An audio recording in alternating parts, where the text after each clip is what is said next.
మరి దేవుని వాక్యం నేర్చుకోవాలని, దేవుని వాక్యంలో ఎదగాలి అని మీకున్న ఆశను బట్టి ప్రభువుని మహింపరుస్తున్నాను, ప్రభువుని ఘనపరుస్తున్నాను. చాలా సంతోషంగా ఉంది మిమ్మల్ని చూడటం, మీతో కలవటం, మీతో కలిసి కొన్ని వచనాలు పంచుకోవటం, మనకందరికీ తెలిసిన విషయాలనే మళ్ళీ ఒకసారి వల్ల వేసుకోవటం, మళ్ళీ ఒకసారి గుర్తు చేసుకోవటం చాలా సంతోషంగా ఉంది. అయితే నేను ఎక్కడికి వెళ్ళినా కానీ చెప్పే కొన్ని మాటలు ఉంటాయి. ఆ మాటలు ముందు నేను మీ దగ్గర చెబుతాను. దాని తర్వాత మనము దేవుని వాక్యంలోని కొన్ని విషయాలు తెలుసుకునే ప్రయత్నం చేద్దాం. ఈరోజు మొత్తంలో కూడా మనము ఒకవేళ ఏదైనా దేవుని వాక్యంలో నుంచి లోతుల విషయాల్లో మనం మాట్లాడుకునే సమయంలో ఒక విషయం గుర్తుపెట్టుకోవాల్సింది ఏమిటి అంటే, ఇది నేను తయారు చేసింది కాదు, ఇది నాకు ఒక్కడికే తెలిసింది కాదు, ఇది మీకు తెలియని మర్మం కానీ కాదు. కేవలము సార్వత్రిక క్రైస్తవ సంఘము గత 2000 సంవత్సరాలకు పైగా నేర్పిస్తూ వచ్చినటువంటి సత్యం. ఆ నేర్పిస్తూ వచ్చినటువంటి సత్యాన్ని సంఘముగా మీరు నేర్పిస్తే నేను నేర్చుకున్నాను. సంఘంగా మీరు నేర్చుకున్న నేను ఒక 2వ తరగతి వాడికి రెండెక్కం నేర్పించిన తర్వాత రేసి నిలబడి రెండెక్కం చెప్పురా అంటే ఎలా చెప్తాడు? అదే దృక్పథంతో మీ ముందుకు వస్తున్నాను. కేవలము సంఘము నేర్పించినటువంటి పాఠాలను తిరిగి మీ ముందు వల్లవేసే అప్పచెప్పే ప్రయత్నం చేస్తున్నాను అంతే. నాకు తెలిసినది మీకు తెలియనిది అని నేను అనుకోవట్లేదు. మీరు నేను ఇద్దరము చదివే బైబిల్ గ్రంథంలో నుంచే మనం కొన్ని విషయాలు తెలుసుకోబోతున్నాం అన్న దృక్పథంతో మీ ముందుకు వస్తున్నాను. 1 కొరింథీయులకు రాసిన పత్రిక ఒకసారి మనం చూసినట్లయితే చక్కటి మాట దేవుని వాక్యంలో ఉంటుంది. 1 కొరింథీయులకు రాసిన పత్రిక 1వ అధ్యాయము 20 నుంచి నేను చదువుతాను. జ్ఞాని ఏమయ్యను, శాస్త్రి ఏమయ్యను, ఈ లోకపు తర్కవాది ఏమయ్యను, ఈ లోక జ్ఞానమును దేవుడు వెర్రితనముగా చేసి ఉన్నాడు కదా. దేవుని జ్ఞానానుసారముగా లోకము తన జ్ఞానము చేత దేవునిని ఎరుగకుండినందున స్వార్థ ప్రకటన ఏను వెర్రితనము చేత నమ్మువారిని రక్షించుట దేవుని దయాపూర్వక సంకల్పమాయను. యూదులు సూచక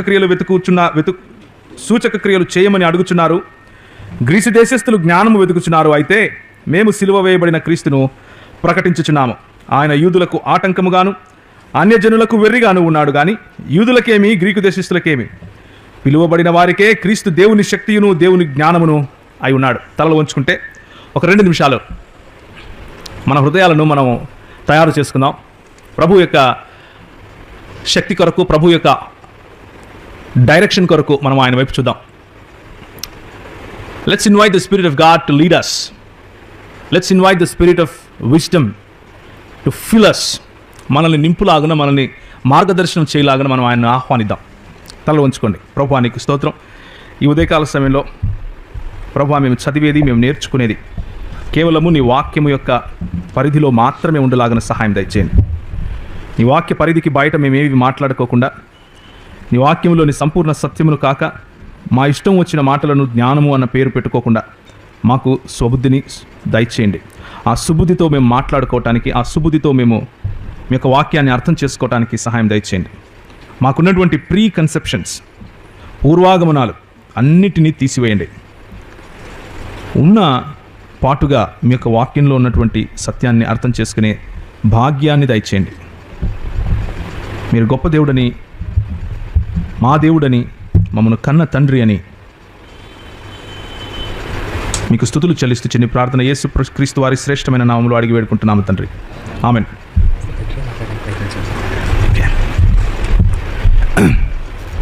సో మనం చూసుకున్నటువంటి వాక్య భాగంలో కొన్ని నిమిషాలు నేను మీతో మాట్లాడతాను.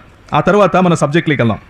జ్ఞాని ఏమయ్యను, శాస్త్రి ఏమయ్యను, ఈ లోకపు తర్కవాది ఏమయ్యను, ఈ లోక జ్ఞానమును దేవుడు వెర్రితనముగా చేసి ఉన్నాడు కదా. దేవుని జ్ఞానానుసారముగా లోకము తన జ్ఞానము చేత దేవుని ఎరుగకుండినందున స్వార్థ ప్రకటన యందు వెర్రితనము చేత నమ్మువారిని రక్షించుటకు దేవుని దయాపూర్వక సంకల్పమాయను. యూదులు సూచక క్రియలు చేయమని అడుగుచున్నారు, గ్రీకు దేశస్థులు జ్ఞానము వెతుకుచున్నారు. ఈ 2 రకాల ప్రజలు ఈ రోజుకు కూడా కనిపిస్తారు. అందరికీ జ్ఞానం కావాలి, కానీ ఆ జ్ఞానంలో 2 రకాలైనటువంటి జ్ఞానం కావాలి. యూదుల వంటి వారు, లేకపోతే రిలీజియస్ పీపుల్, మతపరమైనటువంటి వారు సూచక క్రియలు వెతుకుతారు. తాత్వికముగా ఆలోచించే గ్రీకులను పోలినటువంటి వాళ్ళు ఎక్కువగా జ్ఞానమును లేతే తెలుసుకోవాలి క్రొత్త విషయాలు అన్నటువంటి ఉత్సుకతతో ఉంటారు. ఈ ఇద్దరు ఎవరికి కావాల్సింది వాళ్ళు అడుగుతున్నారు. పౌలును ఏమని చెప్తున్నాడు అంటే ఇక్కడ వాళ్ళు అడుగుతున్నారు, వీళ్ళు అడుగుతున్నారు. వాళ్ళది లోక జ్ఞానమే, వీళ్ళది లోక జ్ఞానమే. వాళ్ళ జ్ఞానములో వాళ్ళు రక్షింపబడతాము అని అనుకున్నారు, వీరి జ్ఞానముతో వీళ్ళు సత్యం తెలుసుకుంటాము అని అనుకున్నారు.